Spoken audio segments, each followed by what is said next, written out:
Well, I think if you look at Trump's agenda, it's all about trade, and so I don't think he's going to end the trade war anytime soon. And it seems right now the Chinese government's position is that they're not ready to back down either. So it seems both sides, both countries, and both leaders are still looking to further the trade war rather than settle the differences.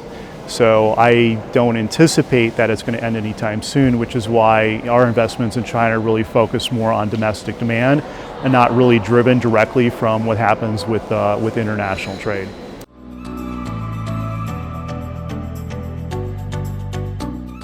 It's undoubtedly going to have an impact on the Chinese economic growth, but there are a few things that China still has in its favor. One is that all their investment requirements are self-funded, so they're not dependent on foreign capital for growth. They have a lot of stimulus measures that they could introduce to, kind of counteract some of the negative effects of the trade war. And there are some industries, some manufacturing that can and will be shifted to other countries. But by and large, a lot of the manufacturing that goes on in China can't be shifted immediately overnight. So in a lot of respects, if tariffs do increase, if the U.S. does implement a 25% tariffs on $300 billion in goods, it's really, at the end of the day, it's going to be people in the supply chain that are going to have to absorb those costs, and it's the end consumer that's going to have to pay higher prices effectively. I think the biggest secular growth driver in terms of equity investing is the rise of the middle class in emerging markets, and specifically in Asia. So if you think about where the middle class is growing, it isn't growing in the developed markets anymore, it's growing in emerging markets. And you have very young populations, you have consumer preference shifting from savings to consumption. And people in emerging markets, they want to buy houses, they want to buy cars, they want to buy consumer electronics, and that's where the income growth is coming from. So if you want to have exposure to the growth where the growth is, you want to have exposure to emerging markets. When you think about technology, most companies that you can invest in are either in the US or they're in China. So those are your kind of two options to capture the growth in technology. So it's either you invest in the US or you invest in emerging markets to capture that growth.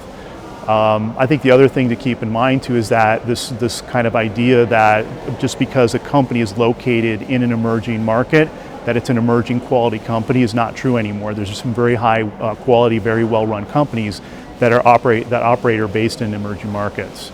So there's a lot of opportunities to buy very high quality global companies that just happen to be in an emerging country. Well, it's important from, say, the software side of things or the product development side of things, but in terms of hardware components, it's certainly not Silicon Valley, and you still have to go to Asia for the hardware components. I think over time, China has certainly moved up the value chain in doing higher value-added components, but still the most valuable components are still manufactured in other countries besides China, Korea, Taiwan. And even before the rise of China, there was still a lot of the Southeast Asian countries manufactured a lot of these consumer electronic components, and those industries haven't disappeared, they still exist. And the company, for example, Han Hai, that does the assembly for the iPhone, has recently said that it's very easy for them to shift assembly back outside of China. Yeah, so I think there's still there's definitely a very good opportunity in India. We're not necessarily positioned in India because we have a particular view on India, but there's some very good quality companies in India that we like to have exposure to. But I think longer term, yes, there's a very big opportunity for India to grow. China's really getting to the point now where it would be considered a middle income country, and there's a thing called the middle income trap. And I think China is in a position right now, they're at risk of getting into a position where it's going to be increasingly difficult for them to grow because what they need now to further the growth of the economy is innovation. And China still hasn't done, in certain sectors they have, like the internet, yes, it's been more innovative, but in a lot of sectors of the economy, it's still in the position where the country is not really an innovator yet, and that's really what requires them to move beyond a middle income country. And so India is obviously much lower down in the economic development cycle, so there's a lot more potential for India to grow. And on top of it, especially with the re-election of Modi, that gives the government a mandate to do a lot more in terms of reform, to fight corruption, and to make investments in infrastructure, which are the things that have really held back India's growth. So I think India has a lot more potential as a country going forward at this point. These things take a long time. They don't happen overnight. India, since independence, India has been running a power deficit. It wasn't until very recently that India is now finally starting to produce a power surplus in certain areas. And those reforms don't happen overnight. It didn't happen with Modi's election. Those reforms that started in the previous government. So whether it's Modi or another political party that gets elected in India, I don't think it really matters at this point, because nobody in India is going to be elected without a reformist agenda, without pushing for further economic growth, liberalization of the economy, reducing the bureaucracy, reducing corruption. HDFC Bank, and it's an Indian bank. We've owned it since 2004, and it continues to grow at over 15% because they're competing against state-owned banks, which are inefficient. They don't have the best credit assessment process. They tend to do policy lending, or they've had problems with corruption in the past. They don't do a very good job in terms of doing SME or retail lending. So that's the opportunity for a private bank to grow, as they just gradually take market share in the face of weak competition.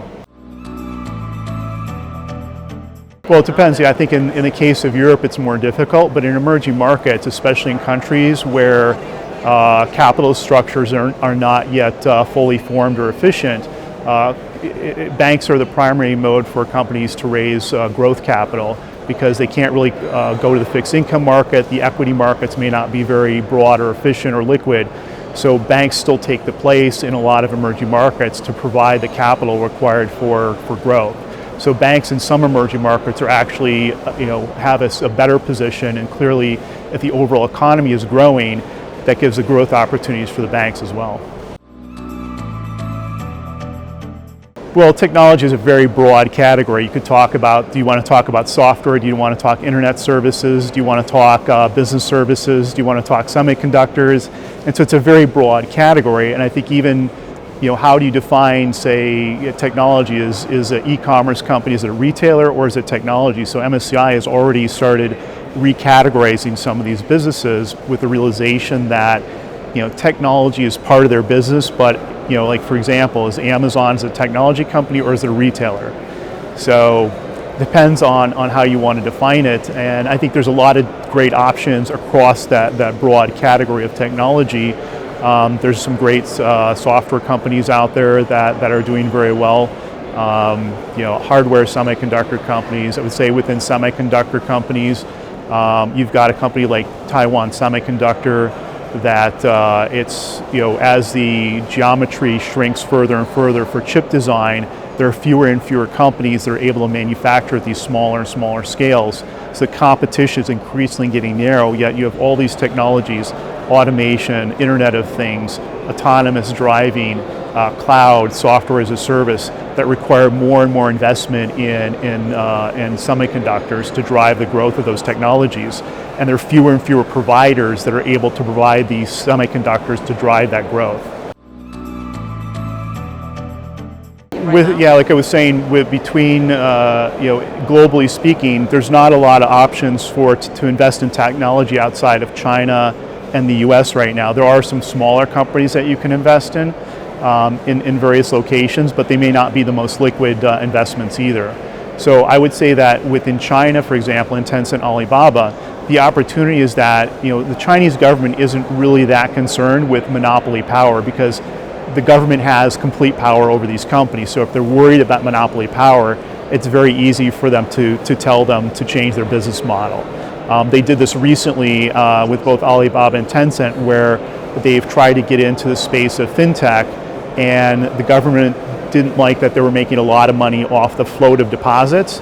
So they just said, you can't do that anymore, and that was the end of it. So the Chinese government has a lot of power over these companies, so they don't necessarily need competition to control monopoly power. So you have these big category killers, as they call them, Tencent in communications, Alibaba, it's not the only one, but it's a very dominant e-commerce. Baidu and search, they effectively have monopoly power in each of their categories. So if you want to communicate online, for example, you have very few options besides Tencent. Everybody's on Tencent, so you have the network effect that everybody's on Tencent. So if you want to communicate online, you have to have one of the Tencent apps to communicate.